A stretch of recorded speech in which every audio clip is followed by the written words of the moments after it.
everybody, welcome to yet another episode of Cape Rugby TV here on Cape Town TV. Nice to have you along. Of course, tonight is a very special night, and who would have imagined it? You will see it on the show with me now. Can you imagine? The monster is here. Finally, after 11 years, the magnificent Currie Cup is here. This is what we've been waiting for. Tonight we focus on some of the victories at Western Province and the hard work that has gone into that. I've got to be very careful with this. It reminds me of carrying the World Cup trophy around. Kind of heavy. On the other side, Mr. H, and I can hardly see Herman Abrams. Mr. H, how are you doing? I'm in a very good mood. Everybody's got big smiles today. Yeah, the whole week it's like building up, and then it was the game, and now tonight, it's fantastic. Very exciting. Jerome, come here. Baie goed, JP. Lekker om weer terug te wees. And another man who's also brought back the trophy back to Cape Town, Nazim Adams. Nazim, how are you? Baie goed, JP. Net bly om hier te kan wees en om te dink ons het die Currie beker na 11 jaar.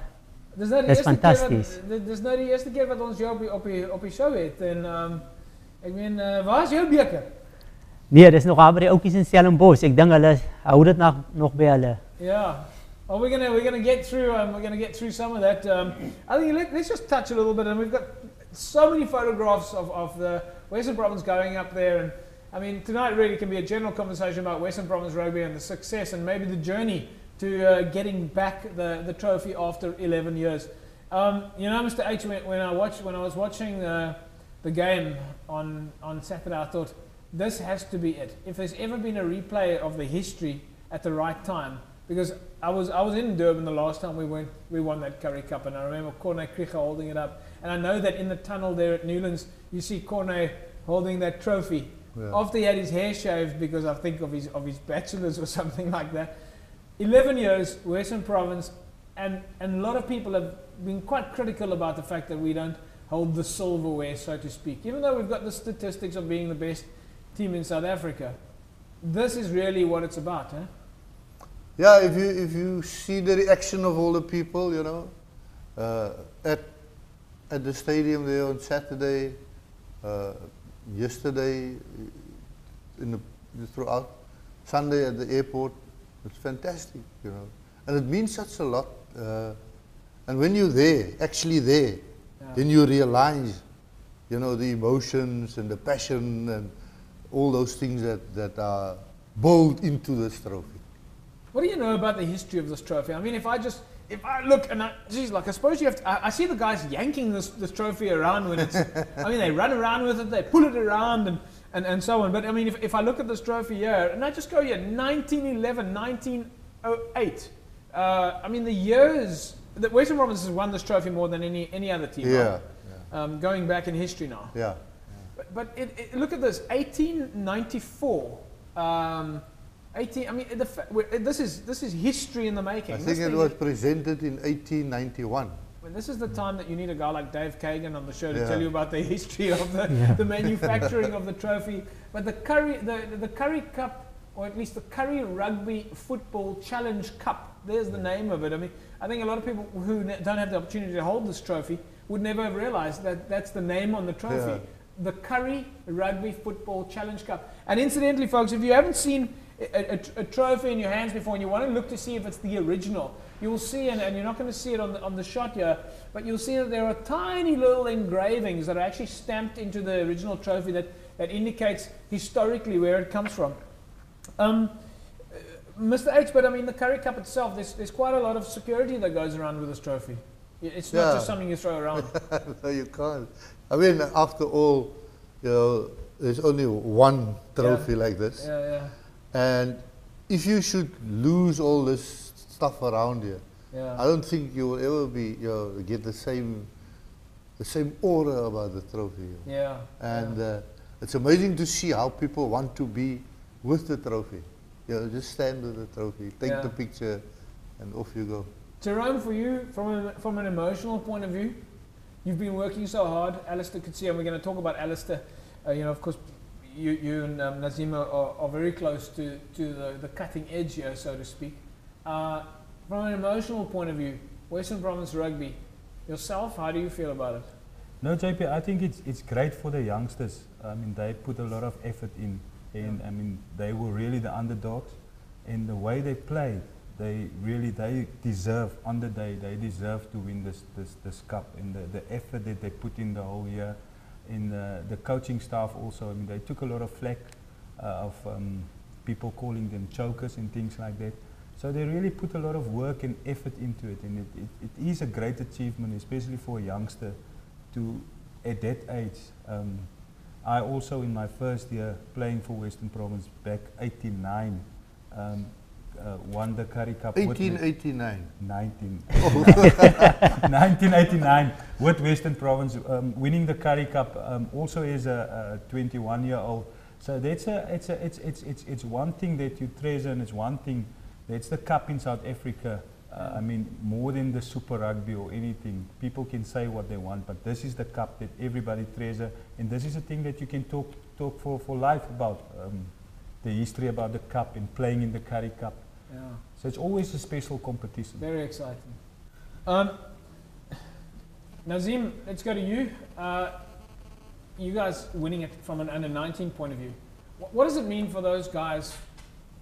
Let's just talk about winning it on the day before we go back to the whole process and all that. Tell us about the under-19s traveling up there. You had done 21s there as well, and of course then the senior players. How did it feel for those under-19 guys taking to the field, knowing that they were sort of leading the way and prepping the ground for the heavy elephants to come along? Jeff, I can tell you there's a lot of pressure on us. There were a lot of pressure on us because you must understand that we need to set the tone for the day, and it was important for us to win that first game. And I mean, it was unbelievable. The same happened in 2010. If you can remember, in 2010 all three teams were also in the final. We against the Bulls, under 21 against the Bulls, and the senior team against the Sharks. Yeah. And on that particular day we won and the under 21 team won and the senior team lost. And I can tell you it's very nice to win for the under 19, under 21, but you feel that sadness if your senior team is not winning the thing. Yeah. And for us, it was unbelievable when we won and the senior team won. It's a pity for the under 21, but for the senior team it was so important, and for the youngsters it was just great. That feeling to win the under 19 level and the senior level was absolutely fantastic. When you guys won, when you won the game, and of course they moved you to another field. They moved you to the B field, right? Yes. How did that affect the game on the day? Can I tell you, I think it worked into our favor, because the Bulls were very upset because the game was shifted to the B field. Obviously we also were upset because, I mean, it's nice for the parents to watch their children playing. Yeah. But I told the players, listen here, we came here to win a game. It doesn't matter where we play. Even we have to play on that hilltop, but we're going to win this game here. Yeah, yeah. They upset him about things they can't control. We're not going to do that. And I think it worked in our favor. Maar het het vir julle gevoel as we op 'n neutral ground toe was?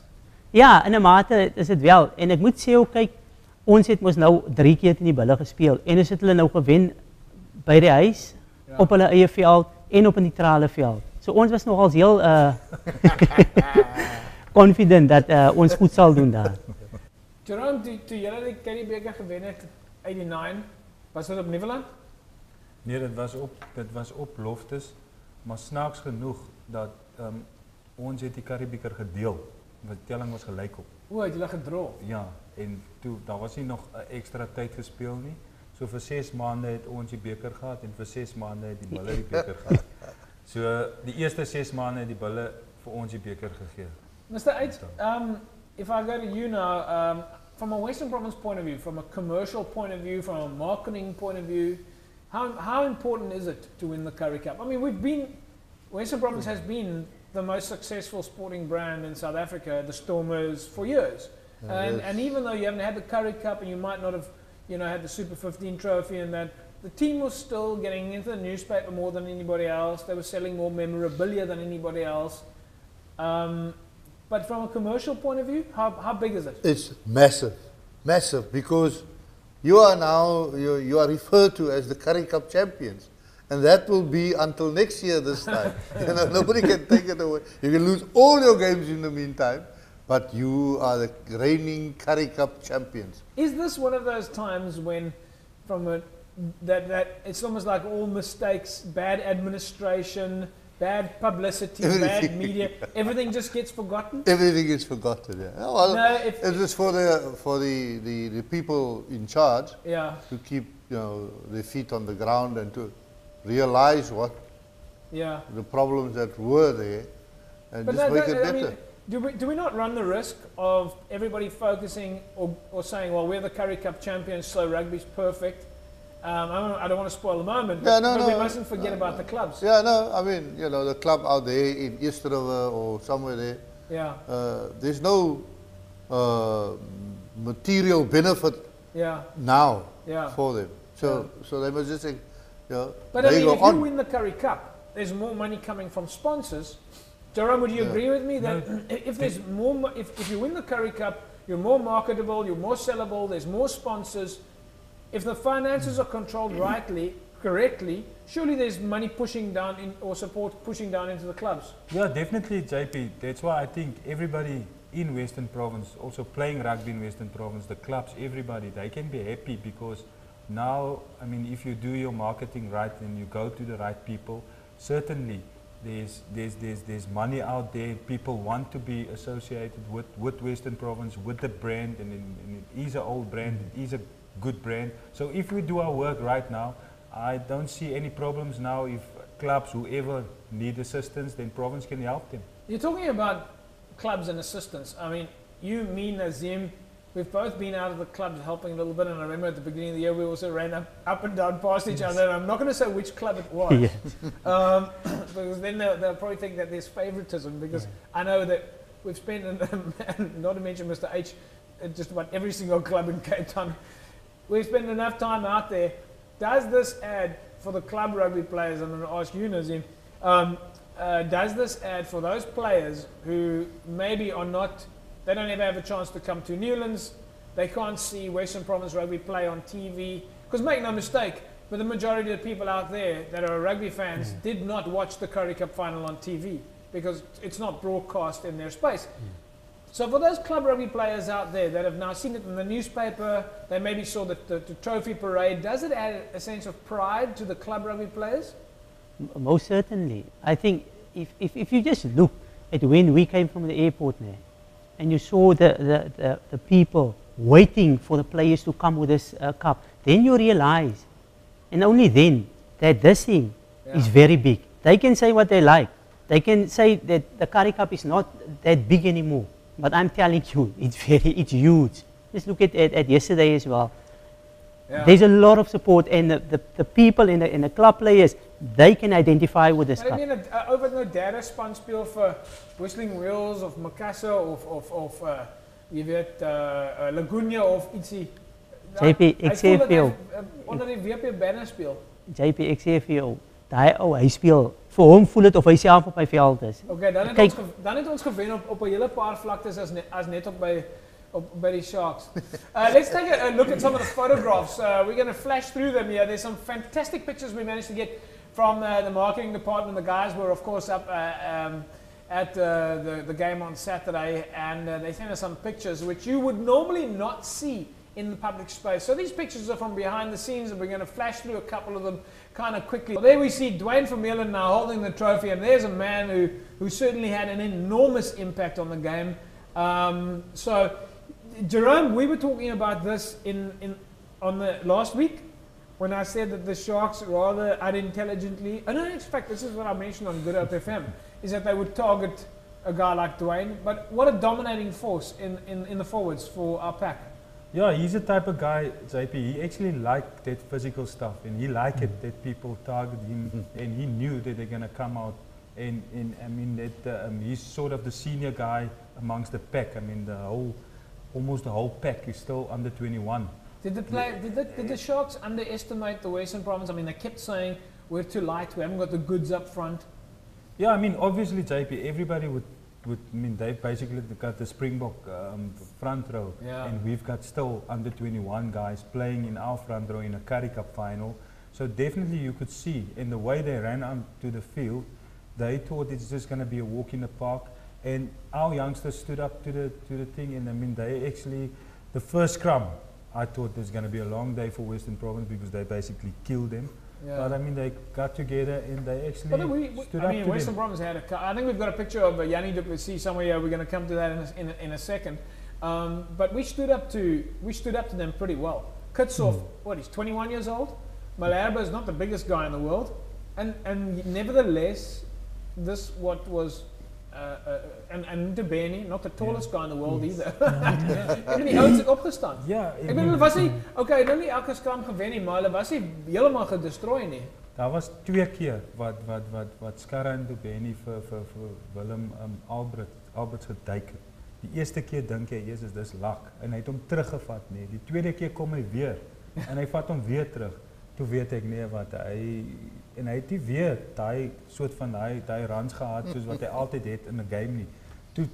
Toe weet ek nee wat die manne is op vir hulle en ek bedoel dis regtig waar en ek dink net terug te kom na die onder 21s toe ek dink dis waar die onder 21s 'n bietjie gesukkel het van Eben Etzebeth kon ook nog onder 21 ek wou vir jou gevra het, hulle moes hom vir Eben en albei games gespeel. Ja, ek het gedink hulle kon ja. Ja, maar hy kon die ander 21s gespeel het en in actual fact and Nazim, some of those guys could probably still have played for the other 19 squad. Yeah. Mr. Actually, I mean, on that note, the fact is, if you look at those players, we almost, what, 70% of those players are just 20, 21, under 21, they're extremely young. 80%. 80%, Gerard?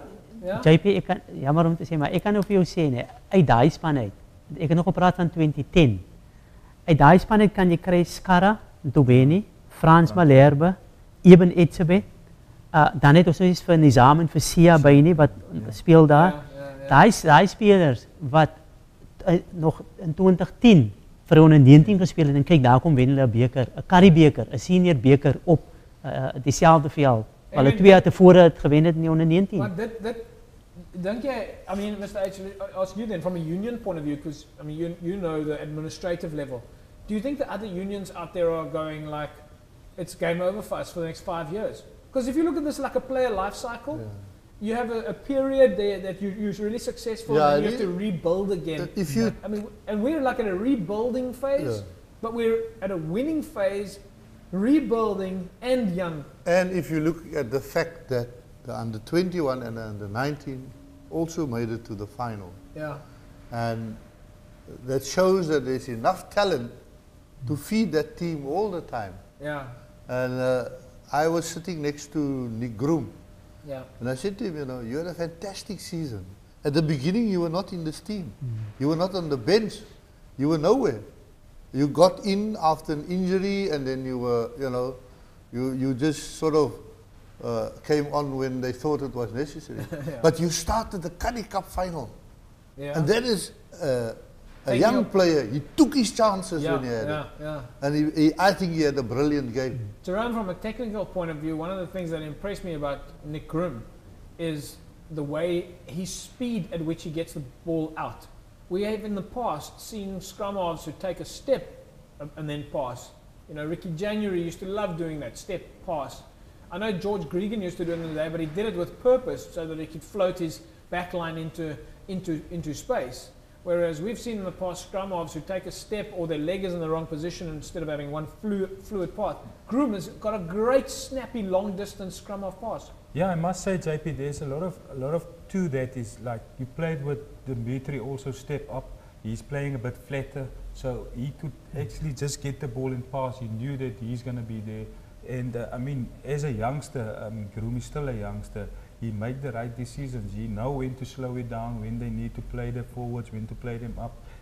But most of the time they knew if they get quick ball, they don't want to send too many numbers to the rucks. Quick ball, that's what Province wanted, and because they know of the physicality of their pack.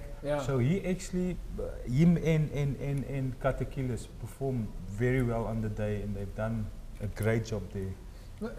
Nazim, from a technical point of view, hulle praat altyd oor dis die loskakel wat die game moet beheer. Ek weet nou julle het ook maar seker 'n bietjie celebrations gehad, maar ek neem aan dat by die tyd wat die Currie beker afgeskop het, was julle almal al klaar in julle sitplekke. Ja. Wat het jy gedink van Katrakiele se game control? Nee, ek gaan nou vir jou sê, ek wil net aansluit met wat Jerome nou gepraat het van Groom. Die goeie ding van hom is dat hy gee spasie vir sy loskakel. In die sin dat jou guard en bodyguard wat gewoonlik om die fen staan, hulle kan nie net afbeweeg op die loskakel nie. Want as jy afbeweeg gaan groom, gaan hy snipe om die skram. En dit is wat hy doen. Omdat hy die defenses vashou, gee hy baie meer spasie vir Katrikilis. En hoe meer spasie Katrikilis het, hoe beter kan hy speel. En jy kon sien, hy het sy agterlyn goed weggestuur, hy het meer tyd gehad om te dink wat hy kon doen. En dis hoekom hy die game so goed kon beheer het. When you say groom, hy blok. Verduidelik vir ons van 'n tegniese punt af, as ek 'n klubcoach is, hoe maak ek daai werk vir my klub? Kyk, JP, wat normaalweg gebeur, as 'n rak opgesit word, né, dan sal die defenses gaan, jou eerste verdediger sal omtrent 'n meter van die rak af wees, en ons noem hom ons maar nou die guard. Okay. Of pille, wat die klub sit ook al wil noem, hy is die eerste verdediger. Dan sal jy 2 meter plus minus, sal jy nog 'n verdediger kry, wat ons noem die bodyguard. En dan sal jy 3 kry, jou derde verdediger. Nou ons sê altyd, as jou skram af 1 en 2 kan laat sit, dan kan hulle nie net opbeweeg en druk plaas op jou aanvallers nie. Ja. En dis wat Groom goed doen. Nou wat gebeur? Dan is dit, as Katrikilis die bal kry, dan moet 3 'n besluit maak. Gaan hy op Katrikilis of gaan hy op Groom? En dit is waar jy die spasie van haar kry om te kan aanval. En is dit nou, Jerome, is daai selfe wat jy nou vir die ouens geleer het in terme van daai V-formasie? Ja, dis presies dieselfde, JP. Dis waarvan jy praat, hè? So ja, jy moet, soos Nazim ook sê, jy moet veral op verdediging, as jy 'n skrimskakel het soos Groom, Ja. wat heel verskillende as Doevenage is, wat dis hoekom maar so baie druk partykeers op die loskakel is.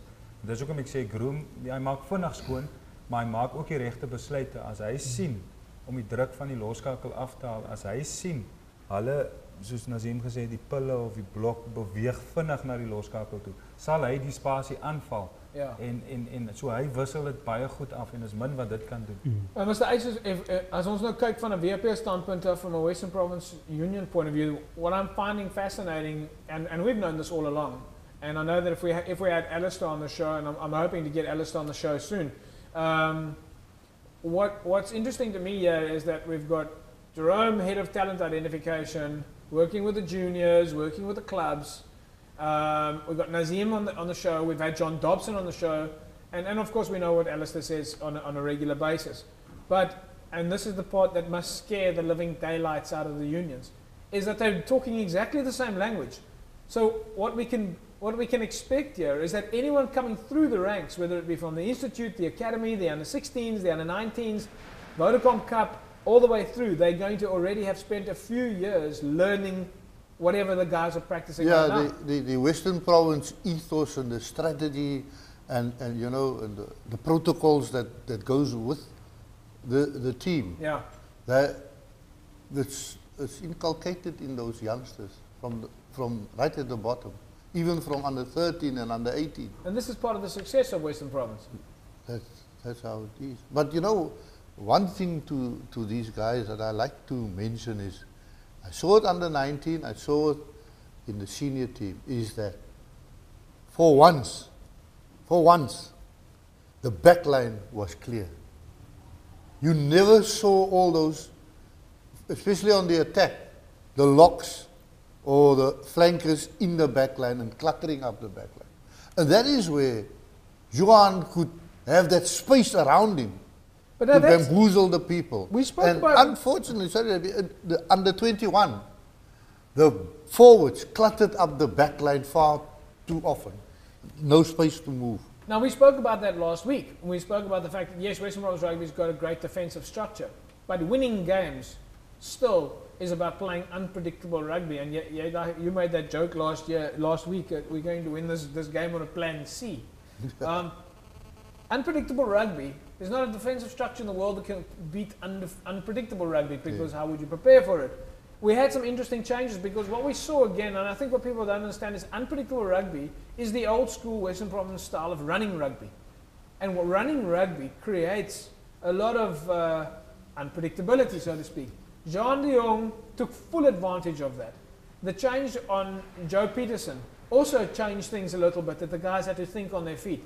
Jerome, wat maak jy van daai twee changes, daai twee moves? Ek meen die feit dat soos Mr. H nou gesê het, die voorspelers was nie in die agterlyn nie om miskien daai heavy driving maul tipe rugby te speel nie, maar die agterlyn kon hulle self express. Yeah, definitely, JP. I mean, from the start of the Currie Cup, they changed their strategy a bit, and they struggle to get to it, especially with the older players, to get that bad habits out of them, of playing in certain forwards, lurking in the back line and things like that, taking away the space of the creative backs like Johan de Jong, Brian Abana and them and guys like that. So I think they've changed their strategy, and hopefully they're going to go on with that in Super Rugby. And also yesterday talking to Stefan de Toey, that he said that Johan de Jong told Katekilis before he took that kick for Poles when Johan de Jong scored. Yeah. He said Johan de Jong told Katekilis, I mean, it's a certain move that they played, that he's going to score. Yeah. He said the at only that thing time that he's going to score. It's almost like the only thing in that move that wasn't 100% worked out, because I know Flecky had been working together with them on that move for that whole week. Yeah. The only thing that he had to make sure to get right was the handoff. Yeah, that was, and I mean, Keegan Daniels is one of the best defenders to hand him off. But you could see, when Stefan told me that he said that he's going to score, you could see that the effort that he put in to accelerate, and there was no one going to stop him. He knew what he was going to do. I mean, he knew every step. And I think also a thing like visualizing before the game, I think he visualized that try before. He could see that, and he knew. Is that, was there. Nazim, is that one of the, what, do you guys practice that visualization with the youngsters? JP, definitely, you need to back yourself, and you actually need, before you score the try, you need to see how you're going to score it. That's absolutely key. And you know what happened in a warm-up? They've done that same move, and it worked in the game. Really? Yeah, they've done it. And the Sharks, they didn't see that they were practicing. Ek sê nou nog altyd vir die mense, as jy uit 'n klein dorpie soos Durban kom, gaan liewer terug na die Jerry Springer show toe.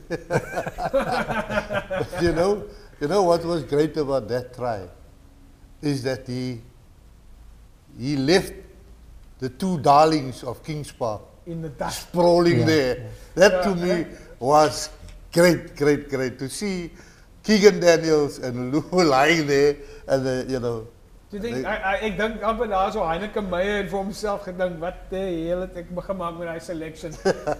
daai ligbroek flank, wat soek hy in my span? The only bad thing about that try is I watched the game with my father-in-law, and he said, that is bad. If I was the coach now, when Johan performed the dance, I would have taken him off. We were all celebrating and he had coach, and he said, we thought he's going to say something. He said, if I was the coach now, I would have taken him off. Then you take him off, There is a sense of, I mean, look, I come from a world of another sporting type, not rugby so much. And the one thing that you never do in my sporting code is, in fact, you don't even smile when you win, is you don't break dance, you don't cheer. Nazim, is that from the youngsters' point of view? Do you just look at it and smile like your broek is weer halfpad by your knieën af type of thing, like we look at the youngsters today? Or do we coach any like sort of life skill stuff and say, guys, honestly, there's a point? Or do they all just watch the All Blacks and see these oaks doing their piri-weepu dances on the back of the field, and then they've got to come up with their own stuff? No, JP, we come from a very disciplined environment. You know, in the institute, there's a lot of discipline there, and we don't allow them to celebrate like that. Some moves daar was regtig 'n paar hy moes al ure gevat het om Jerome se hardloop move wat so is. Nou as hulle gekyk het hoe jy en Mr. H die Usain Bolt move doen. Nou daai sou ek gesê daai sou werk. Want dis nie te veel van die ja, sy nou net. Okay, alright. Ons Jerome wys vir ons weer daai met die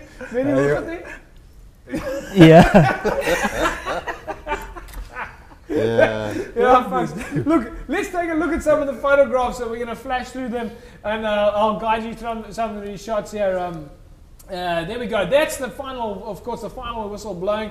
An absolute thrill there. I see everybody managed to squeeze themselves onto that podium. That podium needed to be a little bit bigger so that everybody could get on there to make sure that they were able to celebrate the moment. Mr. H? You just look in the background how quickly everybody else disappeared. Let's have a quick another look at that photograph again. There's there. hardly any people in the back. Yeah. They But, gone. it's interesting. It's interesting, Mr. H, that you mentioned that because when I looked at the game itself, there was a big part of the stadium that was empty. Yeah, it was. And what's going on there, Jerome? I mean, are they not pulling crowd anymore? Did they not think they could win? No, I think they thought maybe, it's going to be an easy game. So we're not going to waste watch our on money. TV. Yeah, I watch know it on TV. originally at 350 rand, there was a lot of. There were complaints beforehand, Complaints, actually, yeah. in the public space about the ticket scenario. Yeah, there was some complaints, and they said they were not going to back down on that. That was the price of the tickets. Well, I suppose it is a Currie Cup final. It's you're going to pay for what you get. Let's have a look at some of the other photographs now. And there you see the boys in the changing room. Dion Fourie, of course, very, very proud. And Frans Malherbe himself said in the week that he hasn't been this sore in a very, very long time. Another picture there. Jean de Villiers, of course, with Scarra and Tubeni. Scarra so proud. And in the background there, defensive coach Jacques Ninaber. But Jean de Villiers, nice to have him there. Joe Peterson, what a difference he made when he came to the field. That speed, that acceleration, and that absolute step of his, you just couldn't believe it. And some great kicking from Joe, of course, as well, keeping Province in the game. Celebrations after the match, how fantastic it is there. Flecky, Greg Hechter and the boys. And another picture there of Joe Peterson. And there we go. That's the picture we've all been waiting for. Alistair Coetzee. And let's just go to our panel here quickly.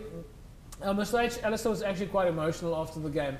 I don't know how he held it in. He's been working very hard at this. He really deserves every bit of credit and gratitude for his success so far. Yeah, I think when you're so close to a team, Yeah. and you take all the flack the whole year or for years, Yeah.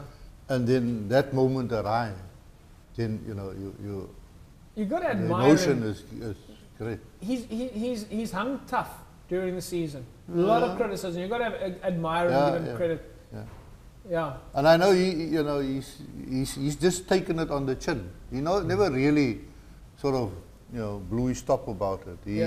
He handled the press, he handled the media people, and I think at the end, the last match, when he made the change with Brachi and The Lelende, Yeah. that was a brilliant move on his side. Yeah. Very sharp. And normally coaches won't do that in a final, Yeah. but that was great. Let's take a look at some of the other pictures here from the weekend. There the boys celebrating on the field. There's, I think, Brachi and Nick Groom, and of course, Brocky. Yeah, Brocky in the background there. The man who controlled the game himself, Dimitri Katrakilis. How was Jerome? Did you ever? I haven't seen it. Okay, Annie. What's his name? Johnny Wilkinson.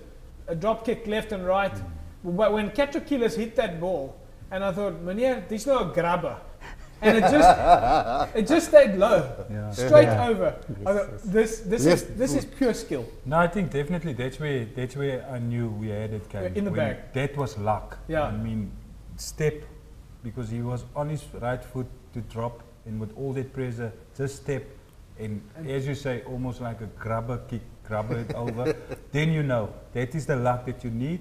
Yeah. And I mean, he performed well also, so he deserves a lot of this credit for this cup. Yeah. And he made a lot of tackles. Yeah. He made a lot of big tackles on big guys, and that is very important. And I think, I mean, I don't know too much about it, but I think maybe the fans are all probably saying now, well, we're losing Katrakilis. But really, that decision was made a long time ago. He is originally from Port Elizabeth. He's going back home. If I remember correctly, he's from PE. And that decision was made by him a while back. I mean, we didn't lose anything. Peter Grant comes back. And let's make no mistake, there's a big difference between Currie Cup and Super 15. Nazim, would you agree with me that Peter Grant does slot well into the Super 15 structures? And tell me if I'm wrong. Nou, ongetwijfeld. Ik meen, is 'n groot verskil tussen 'n Currie-beker en om te speel in die Super 15. En ek dink Pieter Grant het vir ons oor die jare gewys dat hy's 'n goeie speler en 'n bekeerde speler soos hom. En terselfdertyd met Elton Jantjies wat ook kom, sal dit moeilik gewees het. Ek weet jy kan beserings en dit kry, maar sal moeilik gewees het om al drie te akkommodeer. Ja, wel ten minste met die een ding kan jy seker wees is dat die mense wanneer Elton Jantjies hierso nou opdaag in die Kaap gaan daar nou natuurlik 'n nuwe hairstyle op die fletse wees. Jerome, gaan jy miskien een van daar vir jouself ook trim? Ek gaan hom nou laat groei, sê ek. Ek gaan nou 'n bietjie my hare laat groei. Die Mohican? Dat ek hom kan 'n bietjie relax. Ek skof jou 'n GHD. Okay, ek sal weer organise. Okay, alright. Moet net nie deur die water stap, ja, dis gaan dit wins. Ja, nee, ons kry hierso 'n discount op DHD's en GHD's. Hierso, Jerome, as enige mense daar buite is, okay, a GHD for Jerome when he's going to grow it back.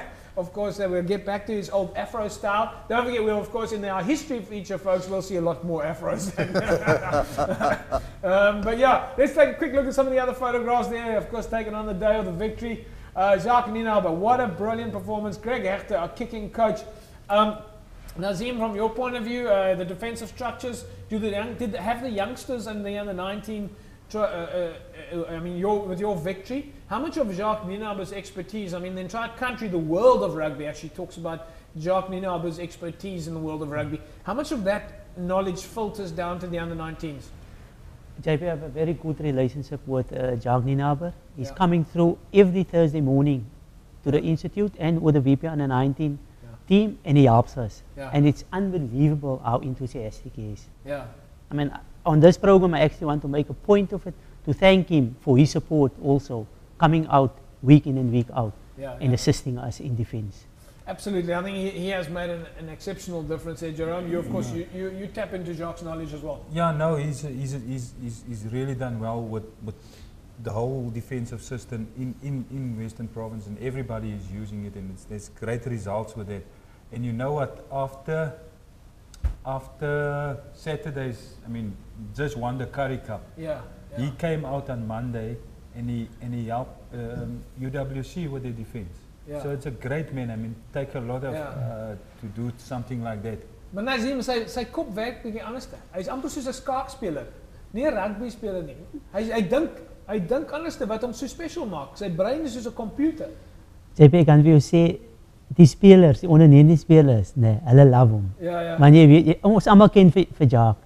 Die man is so enthousiasties. As hy daar kom, hy steek almal aan. Hy kom die genius. Ja, nee wat, hy is 'n champion. Let's have a look at some of the other pictures there. We've got some great shots here. And of course the boys in the changing room there, Gio, and there it goes, there is there. Now we have a wonder there about what exactly has poured into this trophy. Right, folks, not only, let's quickly just thank some of our sponsors. Now, look, one of the guys, it's not one of the guys, but the team, you see it behind me, Evox, has been behind all of the teams. And it's interesting, on the weekend we realized that from an Evox point of view, it was the supplements that had to make sure the final little bit of energy was added on top of the pile. It was the protein during the season. Every game, every practice session was finely tuned in terms of gym and nutrition. So to the guys at Evox, an enormous thanks. Your support in the nutrition space, and make no mistake, that is what actually, without that, you just don't have the 80 minutes of legs to get through. Jerome, would you agree with me? Definitely, JP. Definitely. I could see now when we had the emerging, or the amateur sevens team in Kenya, played a lot of games on their day, and the guys were using it also at Oudtshoorn with the amateur guys, normal club guys. The feedback that we've got, please, can we have that stuff again? It really works. When you're not finely tuned, when you haven't eaten properly during the week, when you haven't had the food, when you're tired, it's extreme, or overtrained perhaps, it's extremely difficult to get the full 80 minutes, and you need the full 80 minutes from every player during the game.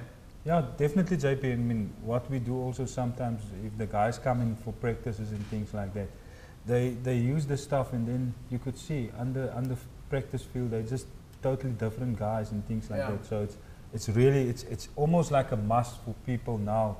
And now there's a lot of people with different views and things like that. But I mean, from my experience in working with the team and guys taking it. It's almost a must that you have to use that stuff. Nazim, we're talking about systems, systems in rugby, but we're also seeing the same systems being used by the different teams on the 19s and 21s and so on. In the gym, similar type of programs as the seniors, nutrition, similar type of methodology as the seniors. So that when they come to under 21, they already understand and so on. The under 19s also having that sort of a culture now built into them of nutrition, training, eating, sleeping. Most definitely. You must realize that more than 90% of the under 19 team come from the Western Province Rugby Institute. They actually stay on the premises, they have a dietitian, they have gym, everything is there. Yeah. And that ultimately makes a difference between winning and losing. And that's what, of course, during that time that they're like in their growth phase. So they need as much food and protein as possible. Absolutely, and the right food as well, and the right nutrition. You must understand that that's why it's so difficult for somebody, for a player outside of the system to get into the under 19 or under 21 team. Well, it is of course, that's the challenge. That's what development in South Africa is about, is making sure that as many people out there, number one, enjoys just playing rugby. And secondly, after they've enjoyed rugby as much as possible, thrown in as much passion as possible, hopefully get an opportunity, if they've got the talent, get the opportunity to be identified by the likes of Jerome and so forth. But having spoken now about Evox and the guys, let me push the Currie Cup to one side, but not too far away from me. It is, of course, oh yeah, by the way, folks, little Western Province Rugby flags were flying, of course, during yesterday's ticker tape parade, and we're going to have a look at a video of that a little bit later. In the meantime, if you'd like to win for yourself an Evox hamper, Cyto Crank, this is what you will use before the training session. Okay, so Cyto Crank is your starting product. Then, of course, we've got the recovery, that comes afterwards. But let's go with the before, during, and after, as you'll see in your slide in a couple of seconds' time when we announce last week's winner. So you'll start off your training session before you train with some Cyto Crank. This gives you a nice big energy boost and make sure you get through that whole training session. Remember, most training sessions will last an hour, hour and a half, as long as 2 hours. And this keeps you fired up at full energy, because if you're not working to your max, it means that your training partner is going to have to work harder, so he picks up for you. So you can never let them down, because it is a team sport. So this is the before, and then of course during your training or during the match, you can be sipping on some energy drinks, your carbohydrate, and most important, if you train that match or play that game today and you train that gym session and you don't recover and you haven't repaired the muscles, then quite simply you're going to be in a situation that you're not going to be able to practice effectively tomorrow. So, recovery, that's what it's all about. Rapid recovery is the other Evox product that you can get your hands on. All right, and if you want to win for yourself this before, during, and after hamper, all you need to do is SMS the number, or at least the official sports nutrition supplier name to 33280. Just tell us who is the official sports nutrition supplier to the DHL Stormers and South Africa's best rugby team, the Currie Cup champions, the guys that brought home the trophy. Who helped Western Province Rugby bring home the Currie Cup trophy? All right, tell us the name of that company and SMS it now to 33280. You can see the name on your screen right now. Let's have a look at last week's winner. Congratulations to Selwyn Fortain. Selwyn wins for himself a Evox hamper, the before, during, and after hamper, courtesy of Evox Advanced Nutrition. And as I said, all you need to do is SMS your name and answer to 33280. This will get you through at least a month of training. 33280, and we're in the mix for that. So there you can still see the slide on your screen, 33280, and get yourself in the mix for that during the course of your off-season training. Okay, so that's the hamper, and you want to get that in the mix right now. Get in the mix, get big, get strong, get recovered, and have your opportunity. It's time for us to take an ad break, and when we come back, we're going to take a look at some of the highlights of the ticker tape parade and what this trophy itself, the Currie Cup, meant to the fans of Western Province Rugby, the supporters in Cape Town, and in actual fact the general public in Cape Town, and what this meant to the world of rugby in Cape Town. We'll be back with you guys in a moment. Get so much more for so much less at Tata Wistenburg. Buy an Indica Vista Ego from $999 per month with a 3-year 100,000 kilometer warranty, 4 years 100,000 kilometer service plan, 3 years unlimited roadside assistance and more. To find out more, SMS the word Tata to 33280 and one of our service consultants will be in touch with you shortly. Tata is a good buy for sure.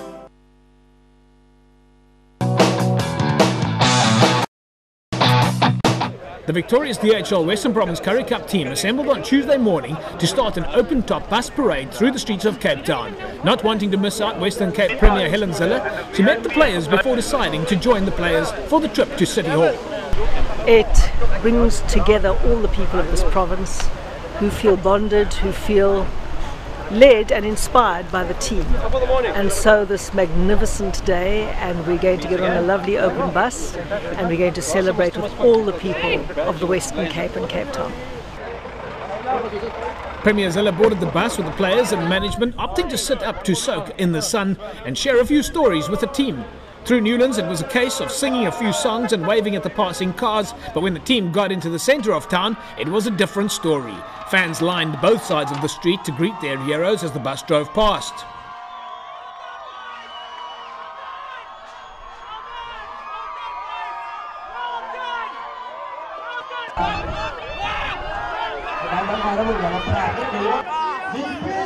When the players arrived at City Hall, almost 3,000 fans had assembled to meet the players and watch Captain Dion Fourie present Mayor Patricia de Lille with a coveted Currie Cup trophy. We caught up with Dion Fourie, the captain of DHL Western Province. 11 years is a long time, and we knew we had lots on carrying on our shoulders for this proud supporters, and we're glad we could have done the job. With the bus departing City Hall, it snaked its way through the busy Cape Town traffic, meeting fans and giving the people of Cape Town something to smile about during their lunch break. The bus then headed towards the suburbs of Elsie's-Rivier and Khayelitsha to carry on the celebrations. What pride, what fun, a ticker tape parade. The last time we saw this kind of parade was, of course, when Liverpool ran around with one of their big trophies in and around the UK, about, you know, showing their victory. I don't think any other England team in the history of football has ever done that. So yeah, the Currie Cup, a little bit like Liverpool constantly winning trophies. Mr. H, jy lag so lekker. You're looking for trouble I'm now, looking but for I enjoy the Liverpool side, so it's great. Mr. H, from a Cape Town point of view, the bus, the players driving around, the public seeing the players, and in many cases, as we've said before, the public have never met the players. They don't get an opportunity to watch Currie Cup rugby. It's not broadcast in their space. And for the first time, they have now seen who these glory boys are and the trophy that they've only ever heard about. It must have been exceptionally a proud moment for players, the administrators, and the fans. Yeah, no, but you could see on Sunday already what was going to come, you know, because the amount of people that were at the airport, that indicated the pride of it all. It's fantastic, and I think for the ordinary, like Nazim said earlier, the ordinary guy, he feels that he also played for this trophy. Yeah. He was on the field there on Saturday. Jerome, again, I go back to the club rugby players. Over the years, so many critics of Western Province rugby. Do you think we've silenced the critics now? Well, I mean, if just look at the beginning of the year, people were saying, okay, we'll probably never silence them, which is a good thing, because I believe that people must be held accountable. I believe that you must complain. I believe that you must understand who does the good jobs, who does the bad jobs, and then, you know, make up your own mind and not read everything you read in the newspaper. I believe that. So I believe the society in South Africa, from a public point of view, do need to voice their opinion. But do you think we've restored a little bit of confidence? Because, you know, we go back to the beginning of the year, there was this whole thing about defensive rugby doesn't work, we don't score tries. Have we gained back some points? But I must say, JP, if there's no critics, if the people didn't complain about the bad rugby that the guys were playing in the Super Rugby competition, and like sort of their main focus was just on defense and things like that, they wouldn't have changed. And I must say, there, Alistair, Robbie Fleck doing the attacking plays, they've listened to a few people, and I also see from a Western Province side, they actually complimented the media now, being so critical in all the negative reports they have in the media. With that. Also give them credit now for that also. Yeah. So I think it's fair that the people were upset the way Province were playing the past years, but it also take a man like Alistair to change the thing and listen to the people. So I think that was also good of them. And 5 weeks ago we were thinking that's it, we're out of the Currie Cup. It was depending on a Bulls game playing against someone else, and we weren't necessarily in it. From your side, from a youngster's point of view, Nazim, is this, if we look at the youth rugby, parents are obviously very critical about whether or not their kids are going to make it into youth rugby. How do the parents feel about the Currie Cup victory?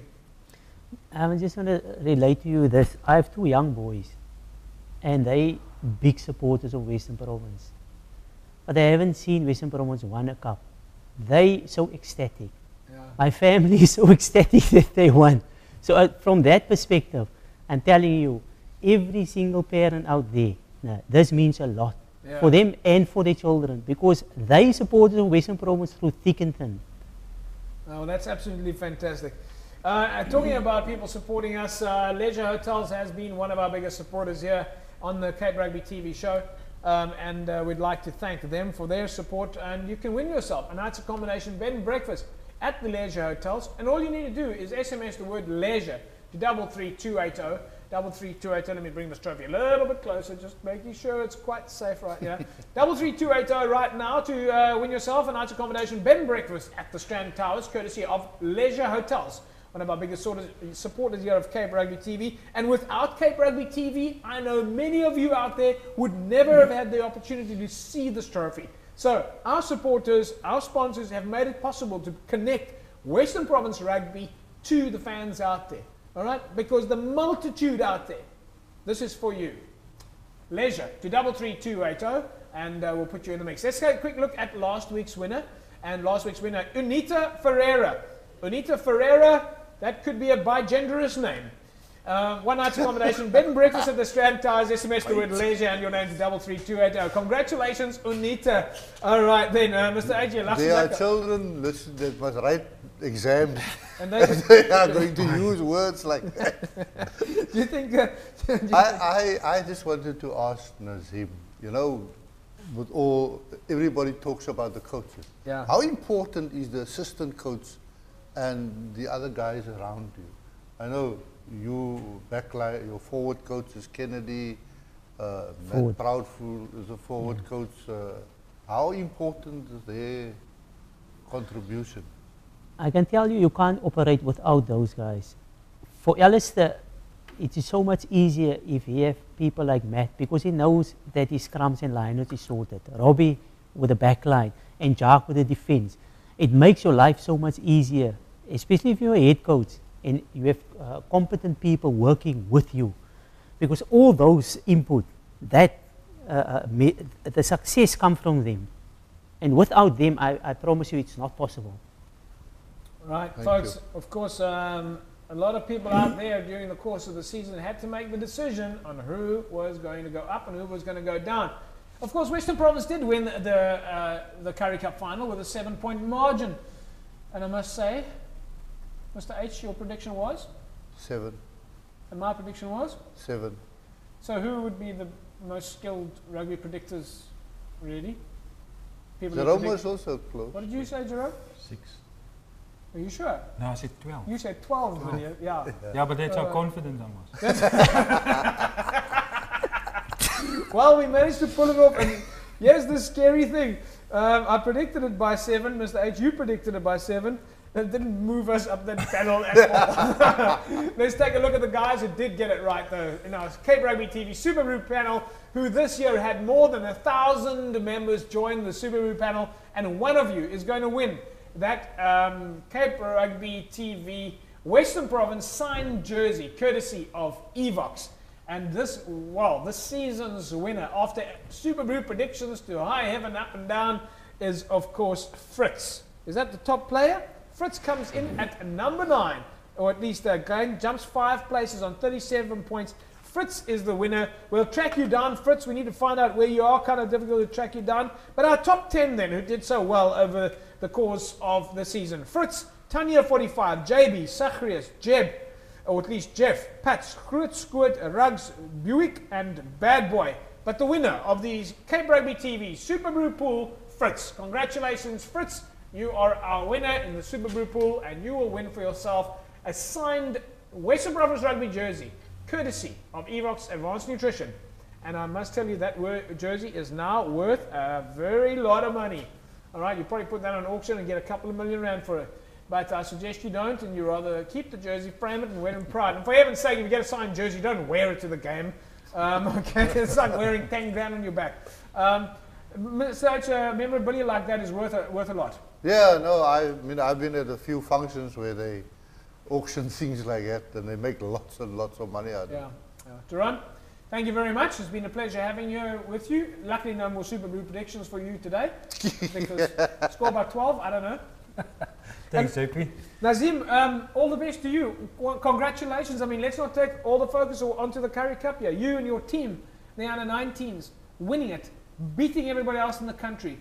Again, I mean, it's almost a clean sweep for Western Province. The amount of pride and credit that must go to you and your team is the equivalent as to Alistair Coetzee and his team. So to you and your boys, the under-19 squad, congratulations. Fantastic, well done. Thanks, JP. Thanks for having me. Yeah, and of course we want to see more of you on the show, because I think your knowledge and your ability to teach the kids out there and players to win trophies needs to be shared with the clubs. Thanks. Mr. H, thank you. Daar gaat die vlaggie. Waar is ons vlag, mensen? All right, there you go, folks. We've all got a flaggie. I think Nazim's got a flaggie there as well. There you go.